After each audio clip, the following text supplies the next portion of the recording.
บ่หลังนี่ก็อยู่ซื่อๆโอ้ยพี่น้องเอ้ยนี่ห้อยหนูมันก็มีอยู่เด้อในทางเดินนี่พี่น้องนี่นี่แต่ว่าคันบ่ใส่ระบาดน้าน่ะเฮาต้องใส่แบบลักษณะให้มันเหยียบเอาพี่น้องเอ้ยเนาะจังใส่แบบนี้คันว่าบ่จันใส่ปลาไว้ก็จะถืออยู่นี่เห็นบ่แสดงว่านี่มันมาคอดกินข้าวเบาจันแต่บ่เหยียบกลับพี่น้องขี้หนูนั่นเห็นไหมนี่นี่มันขอดออกไปพี่น้องเอ้ยมันบ่เหยียบกลับ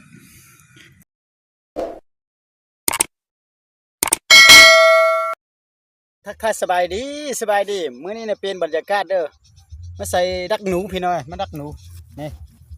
กับเก่าปีกายปีก่อนล่ะเฮ้ยกับดำหมดเฮ้ยจักประมาณบ่มาณแล้วก็มาลองเบิ่งเด้พี่น้องเนาะเอาเยอะเข้าเปลือกนี่เข้าเปลือกเด้อนี่นะเข้าเปลือกพี่น้องเอ้ยจะมาดักดูลองเบิ่งใส่อยู่นี่แหละหลังนึงพอจะได้นะหนูท้องขาวแล้วหนูพุกกับบ่พุกพี่น้องเอ้ยก็ลองเบิ่งหั่นละพอเบาจันปีนี้บ่มีหนูแล้วก็เบาจันบ่เลยว่าได้มาใส่เที่ยวหนูนะเนาะไปจะใส่อยู่นี่แหละเนี่ยข้างหลังนี่หลังเลขแหกมันแล้วมึงตัวเช้าจึงจะพาพี่มาน้องมาหยามเบิ่งพี่น้องไปเข้าไปนี่เอากับห่างกับก่อนพอหนูมันสลัดโพดพี่น้องกับเก่าของปีกายบ่ฮู้ว่ามันจะหมานบ่มันดำว่าปีนี้เนี่ยเบาจันบ่มีกับใหม่มีแต่กับเก่านี่แหละพี่น้องลองอันนี้ละ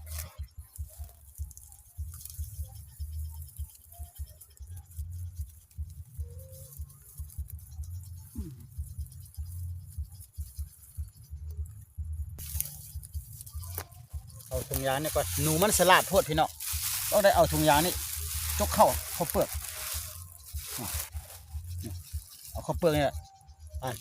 เข้าเปลือกไปใส่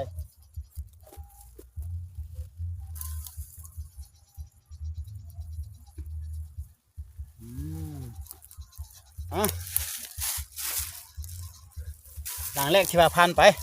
เอามา11หลังพี่น้องเอ้ยเนาะลืมบอกไป11หลังเดี๋ยวนี้ใส่หลังยังเหลือ10หลังขออนุญาตไปเบิ่งไม้บอนไซก่อนพี่น้องเอ้ยเพราะมันจะบ่มาโดนแล้วก็บ่มีบอนไซได้ปีนอันน่ะเข้าทางหมดพี่น้องรถเขามาไถหมดละน้องอยู่นี่เป็นหนองหมดแล้วได้ปีกายมันจะมี2หนองจอดนั่นน่ะเป็นคันนี่เดี๋ยวนี้เขาเฮ็ดเป็นว่าจะอ้อมไปทางนี้ใส่2หลังแล้วเนี่ยอ้อมไปแต่นี่มีแต่ปลาทางนั้นพี่น้องปลาบนปลาหญ้าตายๆนะอ้อมหันอยู่ในนึงจะไปใส่อยู่แถวนั้นแหละพี่น้องเด้อไปแล้วนี่ของการข้ามเขาอยู่กันคนละฝากทางเนาะ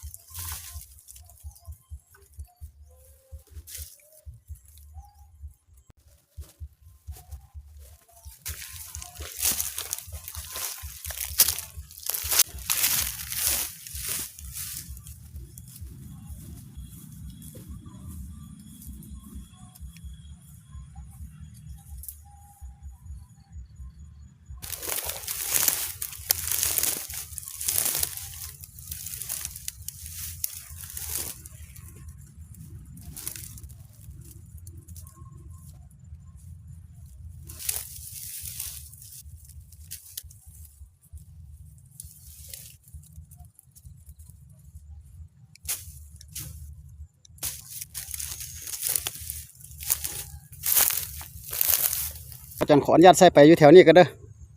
แล้วก็ใส่แล้วก็จังพี่น้องตอนค่ำก็สิบ่มายามดอกมื้อตอนเช้าพุ่นแหละจึงจะพาพี่น้องมาเบิ่งนํกันมายามนํกันเนาะ11หลังนี่ใส่ตามเรียบคลองนี่ตามเรียบนี่แหละพี่น้องนี่เรียบคลองหนองป่าหนองน้ำนี่ละเอาขออนุญาตใส่ไปก่อนสบายดีทักทายสบายดีปีใหม่2026พี่น้องทุกคนเนาะให้อยู่ดีมีแฮงได้ร่ำรวยได้มื้อนี้เบาจันพาพี่น้องมายามกับหนูก่อนพี่น้องเปลี่ยนบรรยากาศออกมาก่อนนี่แต่ว่าถุงตัวนี้มันถุงเหี้ยวนกเอามาพร้อมหลังจากยามกับหนูแล้วก็จะพาไปยามจะพาไปใส่เหี้ยวนกกันเลยพี่น้องจะไปยามก็เหี้ยวหนูก่อนใส่ไว้11หลังพี่น้องมาสิมีตัวมีเต็มพอจะได้ปิ้งว่าหรือบ่ได้ก็บ่ฮู้ละพี่น้องก็มื้อใส่แต่มื้อคืนก็เดือนแจ้งพอดีเป็นอยู่มื้อเพ็งเด้อเพ็ง15ค่ำพี่น้องแจ้งบ่ถือพูดแล้วพี่น้องไปลุ้นนะติดตามรับชมน้ำกันเลยไปมานบ่เพิ่นไปเบิ่งดูไปเบิ่งหลังแรกเบิ่งดูเป็นจังไดเนาะหลังแรกก็ได้นี่ก็ใส่หลังนึงนะ โอ้ยยังโบราณพี่น้อยสิเข้าก็ยังมีอยู่เสียดายเข้าเด้เนาะเสียดายเข้าเปลือกเว้ยแต่นั่นมาเก็บเอาเลยไอ้โบราณวะบ่ได้กินหนูโดนละพี่น้องช่วงนี้นะอุ้ยหลังนี่ก็โบราณวันนี่ไอ้หนูมันคดเคลียกินทั้งข้างพี่น้องเลยเห็นปะนี่นั่นมันคดมาทางนี้เคลียไม่ทางนี้นี่ก้อนขี้ก็ยังมีอยู่แต่ว่าหนูบ่เข้ากลับบ่พี่น้องเบิ่งเด้อเก็บก่อนตัวใหม่หรือตัวเก่าเบิ่งถูกจังก่อนโอ้ยพี่น้องนี่ขี้หนูแต่หนูบ่เข้าพี่น้องนี่เส้นทางเดือนนี่ตัวนี้เขามาถ่ายนะพี่น้องจะแม่นเมื่อวานมาเชิญนี่แหละเมื่อนั้นเบาจันมายังบ่ทันถ่ายจะแม่นเขาบางเธอเจอสวนผักหรือว่าการเกษตรอันใดอันหนึ่งเนาะนี่มาถ่ายเมื่อแล้วพี่น้องเลยโอ้สองหลังเลยเด้อพี่น้องไงสองหลังแล้วเฮียวที่มานหรือบ่ไปเบื้องหลังที่สามเบื้องก่อนถึกแต่แม่บ่หลายกว่าหนูท้องขาว1ตัวเนาะพอได้ตัวได้เต็มโอ้ยอันนี้ก็บ่แม่นเจาะกินข้าวหมดพี่น้องเอ้ยกับบ่ลันนี่จะแม่นหนูซิงบ่นี่ทางหน้าเห็นบ่นี่บ่เหยียบกับเก็บโอ้ยยังอยู่ฝากกงการข้ามทางแม่น้ำรองนั่นนี่จะมีได้บ่ยังมีกับเป็ดหลังยาม3หลังละไปเบิ่งก่อนโอ้ยนกน้อยหลายใส่อยู่เข้มก้งแต่ฟังนี่นะเส้นลายเนี่ยลุงไปเบิ่งน้ำกันพี่น้องเอ้ยจะได้เก็บเลยแหละขั้นมาเบาจันปะอีกเนี่ยเกิดบางเธอจะถึกอยู่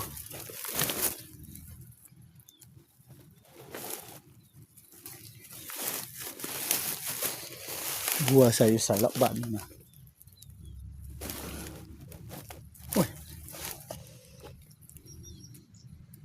ใส่อยู่ก้องแต่ฟังอยู่พี่น้องแต่บ่เห็นบ่จือบอลบ่นี่เบิ่งในทางหนูนะเห็นบ่ทางหนูเดียว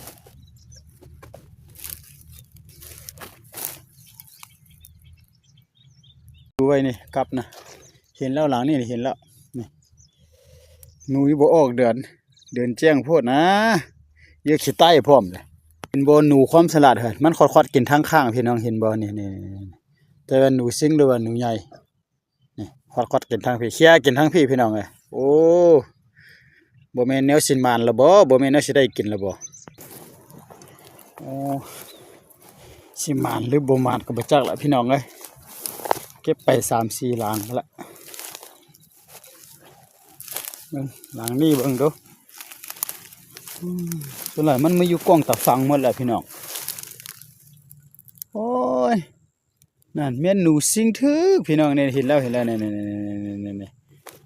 หนูสิงสมพอมันกลับเฮาจึงนั่น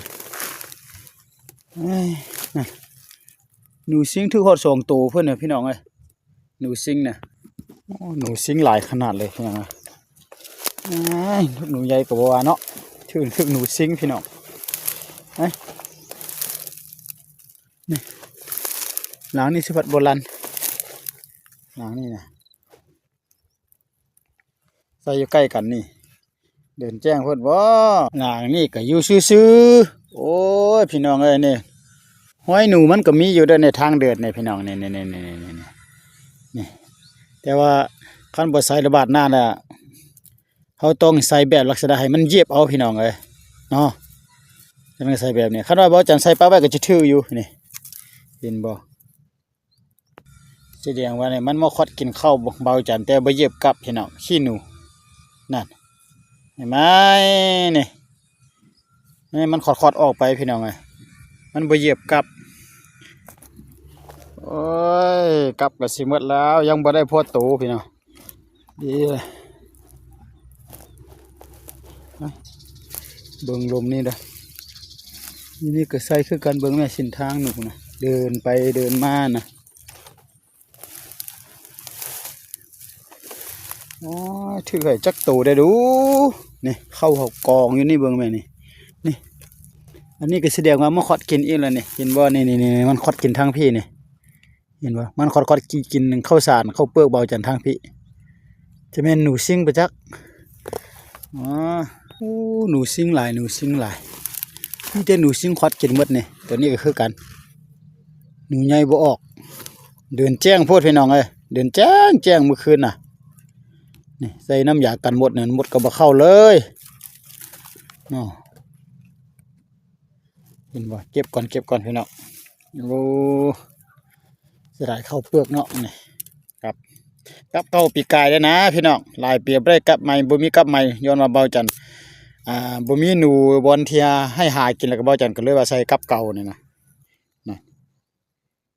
ทิมปลาจังซี่2-3 มื้อมาเบิ่งแล้วมันคอดกินหมดพี่น้องมันจะมาเคลียร์กินหมดแล้วหนูนะไปอ้ายบ่แม่นแนวจะได้กินดอกพี่น้องเอ้ย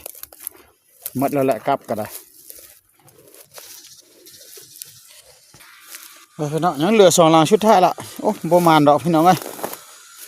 บ่ได้กินดอก2 หลังชุดท้ายใส่อยู่พุ่นละเก็บกลับก่อนบ่ได้โอ้ย2 หลังชุดท้ายก็ใส่อยู่ได้ละมา